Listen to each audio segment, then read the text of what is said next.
Hi friends, welcome back to my channel. ఈరోజు నేను చపాతీ చేస్తున్నా. ఆయిల్ లేకుండా చాలా అంటే చాలా మెత్తగా చేసేసుకోవచ్చు.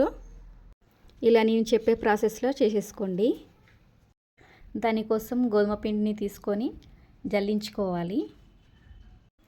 గోధుమ పిండిని నేను 2 కప్స్ వరకు ఉంటుందండి. నేను అందాజ చొప్పున వేసేసుకున్నా. అందులో 1/2 టేబుల్ స్పూన్ షుగర్ని వేసేసుకున్నానండి. 1/2 టేబుల్ స్పూన్ ఉప్పును వేసేసుకున్నాను. 4 టేబుల్ స్పూన్ నెయ్యిని వేసేసుకున్నా. పిండి మొత్తాన్ని ఒక స్పూన్తో కలిపేసుకోవాలి. ఇందులో షుగర్ వేయడం వలన చపాతీలు చాలా టేస్ట్గా ఉంటాయి. ఇందులో మనం ఆయిల్ వేయట్లేదు కాబట్టి 4 టేబుల్ స్పూన్ వరకు నెయ్యిని వేసేసుకున్నాను. నెయ్యి వేసుకోవడం వలన చపాతీలు చాలా మెత్తగా వస్తాయి. హాట్ వాటర్ని కొద్దిగా పోసుకుంటూ మనం పిండిని కలిపేసుకోవాలి. ఇలా పిండిని సాఫ్ట్గా కలిపేసుకోవాలి. కలిపేసుకొని 1/2 అవర్ పక్కకి పెట్టేసుకోవాలి.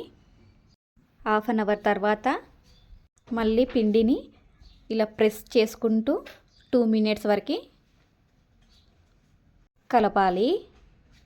ఇలా పిండిని చిన్న ముద్దలాగా చేసేసుకున్నాను. మీరు కొంచెం పెద్ద సైజ్ చపాతీలు చేసుకోవాలి అనుకుంటే కొంచెం పిండిని ఎక్కువ క్వాంటిటీలో తీసేసుకోండి. నేను నార్మల్ సైజులో చేసేస్తున్నా కాబట్టి కొద్దిగా పిండిని మాత్రమే తీసేసుకున్నా. పేలం చాలా వేడిగా ఉండాలి. ఇలా అయితే చపాతీలు చాలా చక్కగా కాలుతాయి. చపాతీలను హై ఫ్లేమ్లో పెట్టి మాత్రమే కాల్చుకోండి.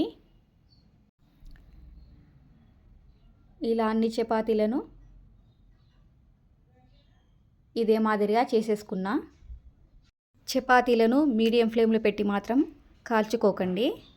మీడియం ఫ్లేమ్లో పెట్టి కాల్స్తే చపాతీలు గట్టిగా వస్తాయి.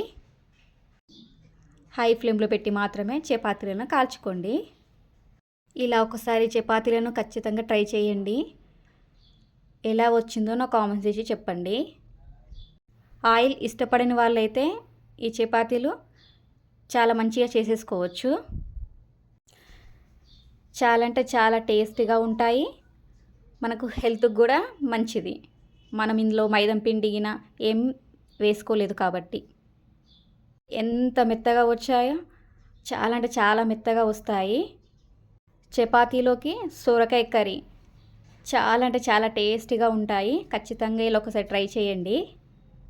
నా వీడియోస్ నచ్చినట్లయితే నా ఛానల్ని సబ్స్క్రైబ్ చేసుకోండి. మళ్ళీ రేపటి వీడియోలో కలుద్దాం. బాయ్.